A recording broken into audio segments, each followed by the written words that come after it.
Аранхай аймгийн иргэдийн төлөвчдийн хурлаас сумдын иргэдийн төлөвчдийн хурлын ажлын албаа хороодын үйл ажиллагааг сайжруулах чадахжуулах сургалтыг 4-р сарын 15-ны өдөр зохион байгууллаа. Сургалтаараа дотоод ажил, мэдээ судалгаа анхаарах асуудлууд, үр дүнд суурилсан удирдлага, хяналт шинжилгээ, орчин үеийн мэдээлэл технологийн чиг хандлага, захим ур чадвар, гендерийн хариуцлагатай төлөвлөлт, байгуулалтын төсвийн төлөвлөлт, зарцуулалтанд анхаарах асуудал мөн гэмтэргээс урьдчилан сэргийлэх ажлыг үр дүнтэй зохион байгуулах, юг анхаарах вэ гэдэг сэдвийн хүрээнд шинэ мэдлэг мэдээлэл олгожээ. Аймгийн иргэдийн хурл 2026 оныг төлөөлөгчөөр чадахжуулах, иргэдийн хурлынхаа ажлын албыг чадахжуулах, тийм ээ, хамтын ажиллагааг өргөжүүлэх тийм зорилго төвшүүлээд ажиллаж байгаа. Нөгөө төгөр иргэдийн хурлын хороодуудын төлөөлөл маань энэхүү арга хэмжээнд оролцож байгаа. Тэгэхээр хороо бол зөвхөн хурлын өмнө хуралдаа дүгнэлт гаргах биш, орон нутгийн өмнө тулгамдсан шаардлагатай асуудлыг хороогоор авч хэлэлцэж, тийм ээ, тодорхой судалгаа дүгнэлт гарсан үндсэн дээр хурлаар асуудал болгон хэлэлцэж нэг шинэ ахиж гаргах ийм боломжийг бүрдүүлэх зорилготой сургалт юм аа. Энэхүү уулзалт өдрөлгийн нэг гол агуулга нь орон нутгийн хөгжлийн сангийн саналд иргэдийн оролцоог хангах, хяналтыг сайжруулахад юг анхаарах талаар хилцүүлэг зохион байгуулжээ. Хилцүүлгийн үеэр орон нутгийн хөгжлийн сангийн саналыг хэрхэн зохион байгуулж, хөрөнгө оруулалтаар нь хэрхэн оновчтой үр дүнтэй төсөл арга хэмжээ хэрэгжүүлж, ажилласан сайн туршлага болон тулгымдсан асуудлуудын талаар ярилцжээ. Өнгөрсөн онд бол манай сумын сайн жишээ гэх юм бол бид бүхэн Цахилгаан хогийг баялаг болгоё гэдэг юм ажлын хүрээнд яг энэ хогтойгоо уялдуулаад ерөнхийдөө бүх ажлаа төлөвлөсөн байгаа. За 2 шиг хогны машин авсан байгаа. 200 сая төгрөгийг бол яг хогн дээр чиглүүлсэн байгаа. За тэгээ мөн хогныхоо нэгдсэн талбайг менежмент хийж англин ялгадаг болч тэндээ шатаах цуг тавьсан байгаа.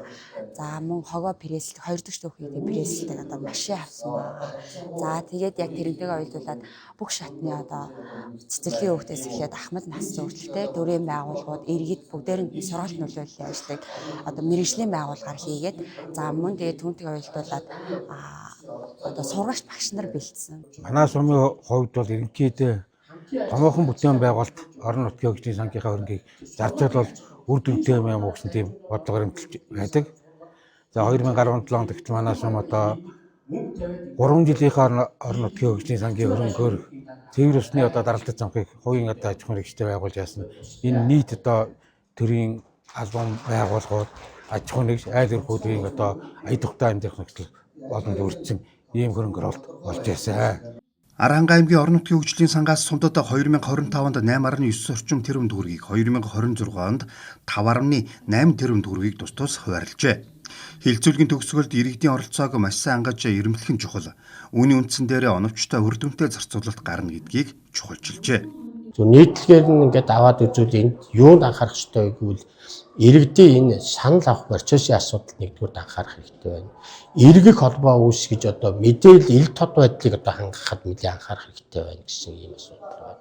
Хоёрдугаарт бол энэ орон нутгийн хөгжлийн санд хийх ажилд нь ажил арга хэмжээнд иргэд саналаа өгж байгаа юм бол эмх замбараагүй байна. Энэ дээр нь дүн шинжилгээ хийж хэрэгтэй хэрэггүй зааг ялгаа юмнуудыг өөрөөр хэлэх юм бол аймгийн чиглэлээр хийх, улсын төсвөөр хийх, сумын төсвөөр хийх энэ зааг ялгаануудыг мэдээ ялгаж шалгаж авч ингэж хэрэгжүүлэх зүйтэй байна гэсэн ийм нийтлэг нэлээд гол саналууд болж байна.